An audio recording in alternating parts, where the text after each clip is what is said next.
Danang Sutawijaya sejak remaja dikenal sebagai seorang pendekar yang sakti. Bahkan dalam catatan sejarah, pada usianya yang masih remaja, Danang Sutawijaya sudah mampu mengalahkan Arya Penangsang, yaitu Adipati Dipang Panolang. Arya Penangsang merupakan pemberontak untuk merebut kekuasaan kerajaan Demak yang dipimpin oleh Sultan Hadiwijaya atau Joko Tingkir. Hingga Sultan Hadiwijaya pun mengadakan sayembara untuk mengalahkan Arya Penangsang. Dan salah satu tokoh yang memenangkan sayembara tersebut adalah Danang Sutawijaya. Kemenangan atas Arya Penangsang inilah yang kemudian membawa Danang Sutawijaya berhak mendapatkan hadiah sayembara, yaitu berupa wilayah hutan Alas Mentau.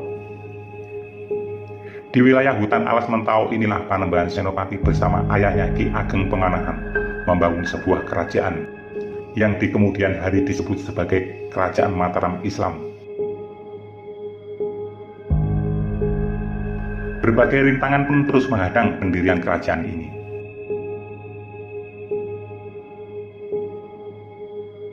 Di mana pada saat Panembahan Senopati melakukan babat Alas Mentau untuk mendirikan kerajaan Mataram, terjadilah musibah luar biasa.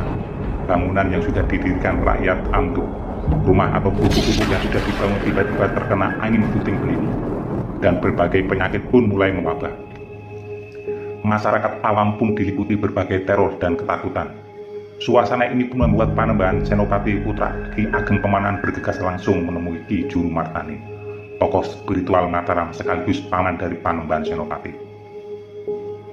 Di dalam pertemuan ini Panembahan Senopati pun berdiskusi mengenai kondisi Alas Mentau yang sedang dibangun, serta meminta saran apa yang mesti dilakukan untuk mengatasinya. Dan petunjuk Ki Juru Martani pun menyuruh Panembahan Senopati untuk menemui Kanjeng Ratu Kidul, sang penguasa jin Laut Selatan. Karena musibah itu bukan sekedar bencana alam, namun juga adanya serangan jin dari Kerajaan Laut Selatan yang merasa terganggu wilayahnya oleh orang-orang Mataram.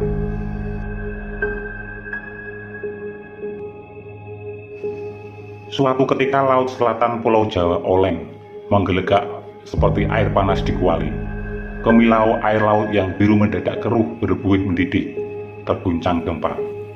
Para jin setan perayangan risau menyaksikan perubahan gejala aneh di segoro kidul. Nyai Roro Kidul, ratu dedemit di dasar samudera itu pun tersentak kaget. Selama ribuan tahun hidup baru kali ini melihat perubahan alam yang aneh di istana. Apakah gerangan yang terjadi?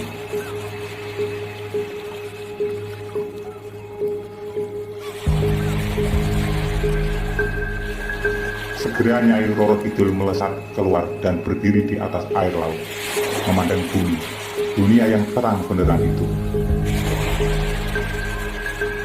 Dia melihat di tepi laut itu memang ada seorang lelaki duduk bersila dan bersedekap menghembuskan cipta. Apakah diakah penyebabnya? Nyai Roro Kidul terdiam sejenak. Diamat-amati lelaki yang bersila dan bersemedi itu.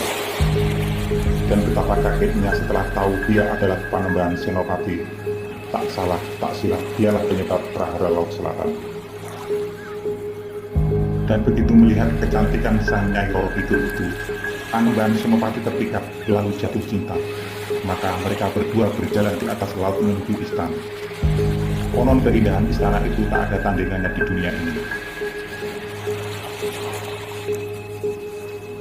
Pagar kelilingnya saja terbuat dari bata emas, penuh dengan tanaman serta bunga dan buah dari berbagai jenis ratna mutu malika.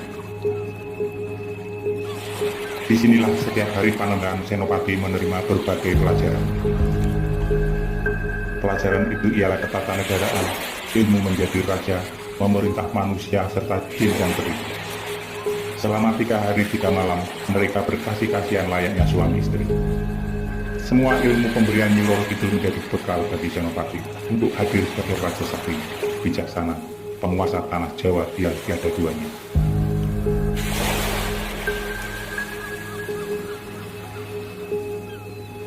Setelah dirasa cukup, Senopati mohon diri kembali ke bumi. Namun, sebelumnya ia sempat bertanya, bagaimana caranya memanggil sang ratu jika suatu saat Mataram kedatangan musuh.